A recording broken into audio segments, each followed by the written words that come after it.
Hello friend, তোমরা কেমন আছো?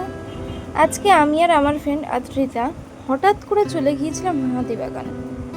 হঠাৎ করেই আমাদের প্ল্যান হলো যে আমরা একটু হাতিবাগান যাব।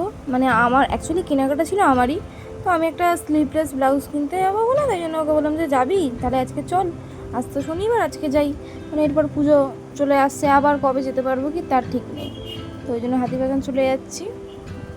আর রাস্তায় দেখছি এখানে অনেক দোকান আছে। এই দোকানের কানের, অনেক দোকানের জুতো খুব সুন্দর সুন্দর, কেউ যদি পারচেস করতে চাও তো নিতে পারো, কোনো প্রবলেম নেই। তারপরে যাই হোক, আমি আর আদ্রিতা আবার একটু আদ্রিতাকে বললাম যে একটু আয় ক্যামেরাতে, তা বললো ঠিক আছে নেই ক্যামেরাতে, ওকে আবার একটু নিয়েছিলাম। তারপর আমরা চলে গিয়েছিলাম হচ্ছে এই দোকানটায়। এবার এসে এই দোকানটাতে আমরা ব্লাউজ দেখছি, আমার মানে পছন্দ হয়েছিল, দামটা মানে বেশি। তো আবার এরকমভাবে 5টা দোকান ঘুরলাম, ঘোরার পর সবশেষে আরেকটা দোকানে এসে ব্লাউজ নিলাম। নেওয়ার পর আমি আর অদ্রিতা চলে গেলাম যে আবার ওখানে ছিল বাজার কলকাতা, ওখানে চলে গিয়েছিলাম। আর হ্যাঁ, এখন কিন্তু হাতিবাগানে বার্গেনিং করা যায় না।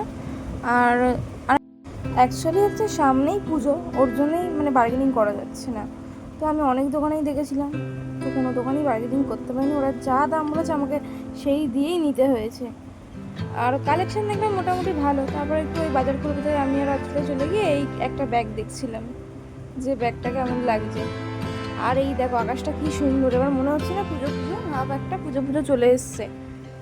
তারপরে আমি আর রাত্রিটার আমাদের খিদে পেয়েছিল, তা আমি আর রাত্রিটা বললাম যে চলো একটু খেতে যাই, মোমো খেতে যাই। তো একটা মোমো নিলাম। তো এই দোকানের মোমো আমি খেলাম, যে মানে মোটামুটি মোমো ছিল, খুব ভালো না খুব খারাপও না, খাওয়ার মতো, যাই চলে গেল। তারপরে মোমোটা আবার শ্যামবাজার মোড়ে চলে এলাম, পাঁচমাথা মোড়ে, বাস ধরবো বলে। তারপরে আমি মানে ওকে আবার, ও বাস ধরার জন্য ওইদিকে যাচ্ছিল, তো আমি আবার ওকে টাটা করে চলে এলাম এইদিকে, আমি আবার বাস ধরবো বলে। তো যাই হোক, এটা দেখে তোমাদের কেমন লাগলো কমেন্ট করে জানিও, কিছু কোয়ারি থাকলে করতে পারো।